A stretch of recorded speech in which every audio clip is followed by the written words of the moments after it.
Processing करणाऱ्या Viraj profile कंपनीच्या विस्तारीकरणासाठी दिनांक 8 एप्रिल रोजी आयोजित करण्यात आलेल्या जनसुनावणीला सर्वच पक्षांकडून तीव्र विरोध दर्शवण्यात आला आहे। या पार्श्वभूमीवर आज बोईसर येथे सर्वपक्षीय पत्रकार परिषद आयोजित करण्यात आली होती। या पत्रकार परिषदेत विविध राजकीय पक्षांचे पदाधिकारी व स्थानिक नेत्यांनी एकत्र येत कंपनीच्या विस्तार प्रकल्पावर गंभीर आक्षेप नोंदवले।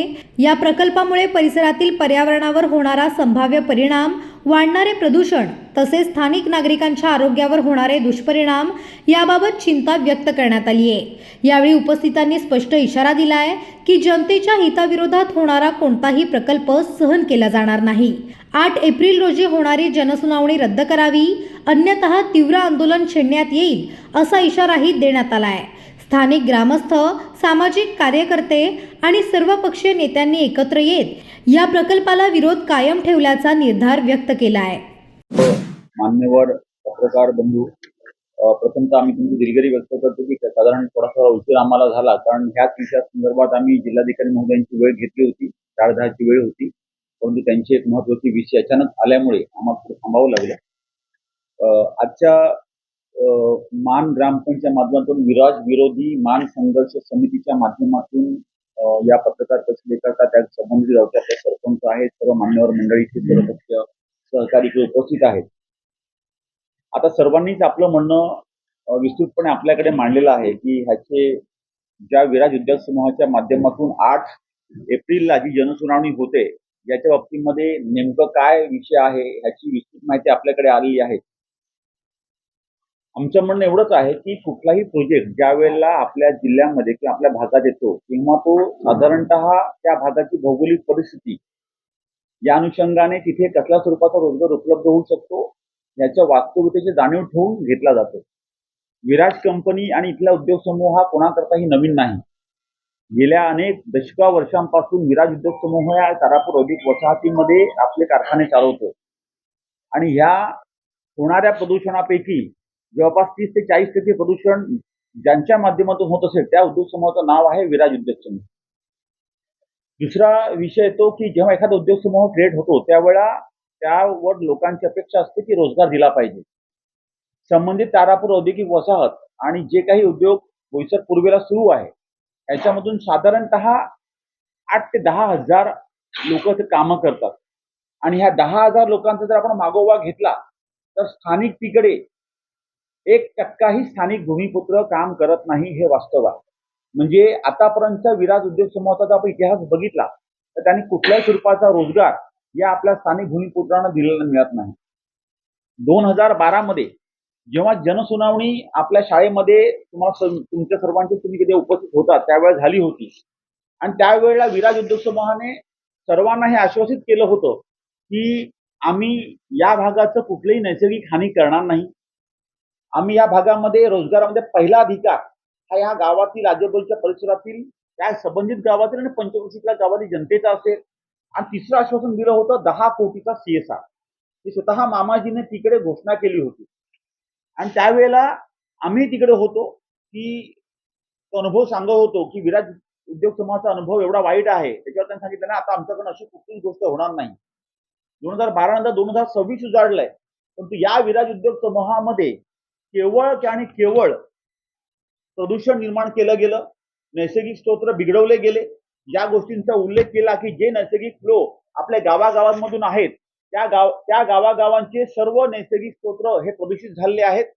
आज अशी परिस्थिती आहे की जे काही पाटाचं पाणी येतं त्या पाटाचं पाणी उचलण्याचं काम पण विराज उद्योग समूह करतो आणि त्या गावामध्ये अजूनही आज आपण बघतो की वेगवेगळ्या योजनांचा बोजवारा उडालेला आहे, जलजीवन असेल किंवा अजून असेल। म्हणजे लोकांना जो मार्ग आहे तो फक्त ज्या जलस्रोताचाच मार्ग आहे, तोही प्रदूषित करण्याचं काम, लाखो लिटर पाणी या जमिनीमध्ये मुरवण्याचं काम काही लोकांना हाताशी घेऊन हे विराज उद्योग समूह करते, हे नाकारू शकणार नाही। आता जेव्हा नव्याने पुन्हा त्याचं विस्तारीकरणाचा विषय आलाय तेव्हा आपण त्या मागच्या जनसुनावणीचा आधार घेणार आहोत की नाही तो आपल्याला घ्यावाच लागेल। आणि ज्या वेळेला एखादा कुठलंही शासन असू द्या, हे कुठलंही शासन हे लोकांच्या आरोग्याच्या वर कुठलीही गोष्ट करू शकत नाही। आता ज्यावेळेला जनसुनावणी होते तेव्हा असा निर्णय होणं, जेव्हा आम्ही गेलो आणि महाराष्ट्र प्रदूषण मंडळाचं हे जी ड्राफ्टिंग आहे या ड्राफ्टिंगची प्रत संबंधित ग्रामपंचायत 13 तारखेला मिळाली. 4 मार्च जरी डेट दिलेली असली तरी पहिलं उल्लंघन त्यांनी हे केलं की साधारणतः नैसर्गिक न्यायाच्या अनुषंगाने त्याचा पूर्ण अभ्यास करण्याकरता 45 दिवस किमान मिळायला हवेत असा एक साधारणतः जनसुनावणीचा संदर्भ सांगतो. आणि ते मिळालं हा ना 13 की 14 मार्चला, म्हणजे साधारणतः आता फक्त केवळ 17 ते 18 दिवस झालेले आहेत. मग हेच उल्लंघन पहिलं घडलं की जनसुनावणीचा पुरेसा कालावधी दिलेला नाही. दुसरी सर्वात गंभीर गोष्ट की आम्ही आता जिल्हाधिकारी महोदयांच्या नजरेसमोर आणली की मॅडम, जर आपण आपल्याकडे जेव्हा कोर्टामध्ये एखादा माणूस गुन्हा करतो आणि जर जजेस जर त्याच्या घरी जाऊन सुनावणी करायला लागले तर मग आपण त्या माणसाचा तो दोष आहे का तो निर्दोष आहे की त्याच्या घरी जाऊन आपण डिसाईड करणार का? तर पहिली ही गोष्ट आहे. त्याच्यावर त्याने आम्हाला आज असं सांगितलंय की आम्ही ह्या गोष्टीचं पुन्हा कायदा सुव्यवस्था म्हणजे एसपी यांच्याकडे घेऊन ह्याची आम्ही हा विषय त्यांच्याकडनं माहिती घेऊ आणि हा विषय तुमचा आम्ही शासनाला कळवू. कुठला हा पर्टिक्युलर विषय त्या जागेवर घेता येऊ शकते की नाही घेता येऊ शकत. आता आदिवासी समाजाला घटनेने संरक्षण दिलेलं आहे. हे कुठल्या जसं सांगितलं ते अनुसूचित 5 बरोबर ना, त्याच्या अनुषंगाने राज्याचे मुख्यमंत्री त्यांच्याबरोबर जो एमओयू झाला त्याच्यामध्ये त्यांनी स्पष्ट असं लिहिलेलं आहे की ह्या भागातला जो ट्रायबल जो आदिवासी समाज आहे जे स्थलांतर होतं ते रोखण्यासाठी म्हणून हा प्रोजेक्ट आणतोय आणि तिथे 3,500 लोकांना तिथे आपण रोजगार देतात. तर आपला सर्वांना इतिहास माहिती आहे की इथे विराजमध्ये स्थानिक लोकांना किती प्राधान्य दिलं जातं. म्हणजे एकीकडे तुम्ही दाखवता की स्थानिकांना आम्ही रोजगार देतो. आता ह्याच्यासाठी 4200 लिटर KLD म्हणजे किलो लिटर पर डे म्हणजे 42 लाख लिटर पाणी रोजचं लागणार. मग ते त्याच्यावर जी प्रक्रिया होईल स्टीलवर त्याच्यातून निघणारं डिस्चार्ज वॉटर कुठे जाणार? त्यांनी सांगितलं की जे 41 हेक्टर आम्ही संपादित करणार म्हणजे 103 एकर जागा जवळ संपादित करून त्याच्यावर प्रोजेक्ट करणार. त्याच्या बाहेर एक थेंब सुद्धा जाऊ देणार नाही असं त्यांनी माहिती दिली. पण विराटचा तुम्ही इतिहास बघितला तर बघा ना काय आहे. आज रस्त्यावर त्यांच्या गाड्या चालतात त्याच्यातनं पण त्या कोणत्या परिस्थितीत असतात आणि इथले जे प्रशासकीय अधिकारी आज त्यांना पाठीशी घालत आहेत त्यांची जिम्मेदारी काय? एमपीसीपी त्याचे रूल्स फॉलो करते का? त्याच्यामुळे आम्हाला आता नाईलाजाने हा आमचा विकास नको आहे आम्हाला इथे बस झाला केला तेवढा. आशियातली सर्वात मोठी वसाहत आहे औद्योगिक वसाहत, त्याचे दुष्परिणाम आम्ही भोगतोय. आम्हालाच कुठेतरी स्थलांतर इथून व्हावं लागेल आणि जर ते टाळायचं असेल तर आम्हाला आता प्रखरतेने या लढ्यात उतरायचं आहे आणि तुमची सर्वांची पत्रकार बंधूंची सुद्धा आम्हाला साथ द्यावी. आम्ही तर अक्षरशः विराजच्या आता बारीपाडा आमच्या तिथे गुंजला ग्रामपंचायत विराज आहे तिथला नाला त्यांनी पूर्णतः प्रदूषित केलेला आहे. तिथे बोरिंग जे आहेत म्हणजे पिण्याचं पाणी पण नष्ट केलेलं आहे पूर्ण. तुम्ही आज ते तिथल्या बोरिंगचं पाणी लाल कडक पाणी येत आहे किंवा तिथला वायू प्रदूषणाचा रोजचा आहे. विराजचे रोज अपघात होत आहेत. MIDC मध्ये आपण बघतोय रोज वायू प्रदूषण होते. कधी सुद्धा भोपाळसारखी परिस्थिती येऊ शकते आणि आम्हाला आमचा जगण्याचा अधिकार जो आहे तो हिरावून घेतला जात आहे. सरकारी अधिकारी येतील जातील, आम्हाला इथेच राहायचंय. आमची संस्कृती सामाजिक पण या ठिकाणी नष्ट होत चाललेले. त्याच्यामुळे आमचा प्रखरतेने ह्या प्रोजेक्टला विरोध राहील. कुणबी सेना महाराष्ट्र राज्यातर्फे आम्ही या लढ्यात पूर्ण ताकदीनिशी उतरणार आहोत. बहुजन विकास आघाडीचा नेता म्हणून नाही तर या मान ग्रामपंचायतीच्या बाजूला माझं अतिशय निसर्ग संपन्न असं गाव आहे आणि ज्या गावामध्ये चांगले धबधबे, चांगला किल्ला आणि त्याचबरोबर निसर्गरम्य असं वातावरण आहे. 9 हेक्टर मध्ये असलेल्या विराटच्या प्लॅन्टमुळे होणारं प्रदूषण आणि आता त्याच्यानंतर होणारं 44 हेक्टर मधलं प्रस्तावित जे बांधकाम आहे यामध्ये बहुजन विकास आघाडी त्याचबरोबर स्वतः आम्ही पडघे ग्रामपंचायत पूर्णपणे त्याला विरोध करते. आणि मजा बघा की जे सुनावणी होते ज्याच्या विरोधात सुनावणी होते त्याच्याच घरात जाऊन आम्हाला भांडायचं आहे आणि त्यासाठी आम्ही हा निषेध व्यक्त करतोय की अशी सुनावणी होत नाही की ज्याच्या विरोधात सुनावणी करायची आहे त्याच्याच घरी जाऊन आम्हाला आता सुनावणी करावी लागेल. याच्या एवढं दुर्दैव आमचं नाही असं मला वाटतं. एवढंच 2 शब्द सांगतो की बेवफा हो तुम मामाजी, बेवफा हो तुम मामाजी, हमारे साथ तुम्हारा नहीं है वास्ता, सुना है तुम्हारे पास पैसा बहुत है, अभी तू देख दूसरा रास्ता. धन्यवाद. नेहमीच स्थानिकांच्या बाजूने आंदोलन करत असते. ज्या वेळेला ह्या विराटच्या विस्तारीकरणाचा नोटीस मिळाली त्याच वेळेला आमचे मित्र भावेश पुरी आणि आमची चर्चा झाली. विराटचा जो इतिहास आहे तो खूप भयानक आहे, भयंकर आहे. मामाजीला कुठल्याही कायद्याची भीती राहिलेली नाही आहे. विराजमध्ये होणारे अपघात, विराटचं असणारं प्रदूषण हे फक्त आणि फक्त पैशाने विकत घेतलं जातं. ज्या वेळेला इथला माणसाचा जीव गेलाय त्या वेळेला अगदी गेंड्याच्या कातडीचे असलेले हे विराट प्रशासन यांनी कुठलीही प्रतिक्रिया दिलेली नाही आहे आणि ही दहशत सामान्य नागरिकांमध्ये आहे की मामाजी का कोई कुछ उखाड नाही सकता.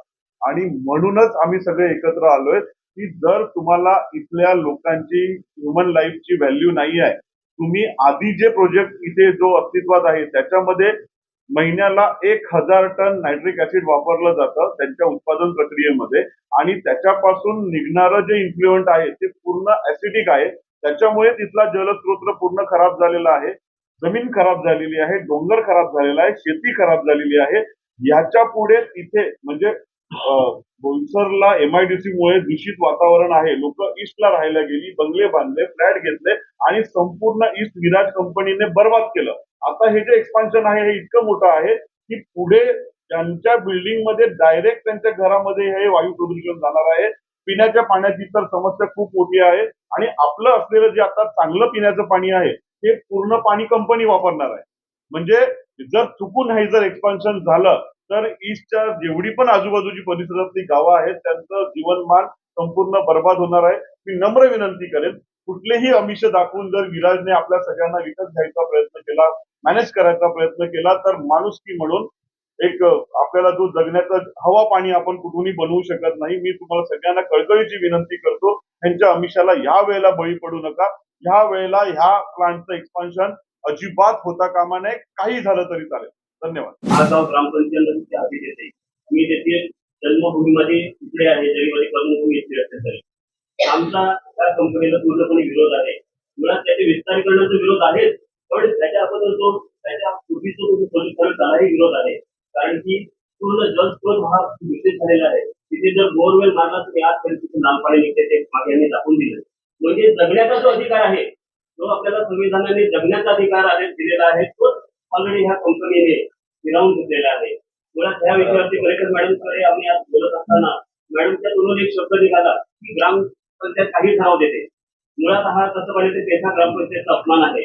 आज पेसा ग्रामपंचायतचा कायदा जो 96 ला त्या कायद्यामध्ये पूर्णपणे दिलेला आहे की तेथील असलेली जी आदिवासी जमात आहे त्यांना 100% निर्णय घेण्याचा अधिकार आहे आणि सर्वोच्च ग्रामसभा ही सर्वोच्च तुम्ही जर आदिवासीच्या संदर्भामध्ये जर समजा जजमेंट जर तुम्ही वाचला सुप्रीम कोर्टाचा नियमगिरी सारखं तुम्ही जर जजमेंट वाचलं तर त्याच्यामध्ये ग्रामसभेने विरोध केला म्हणून सुप्रीम कोर्टाने ते प्रोजेक्ट मोठे नाकारलेले आहे.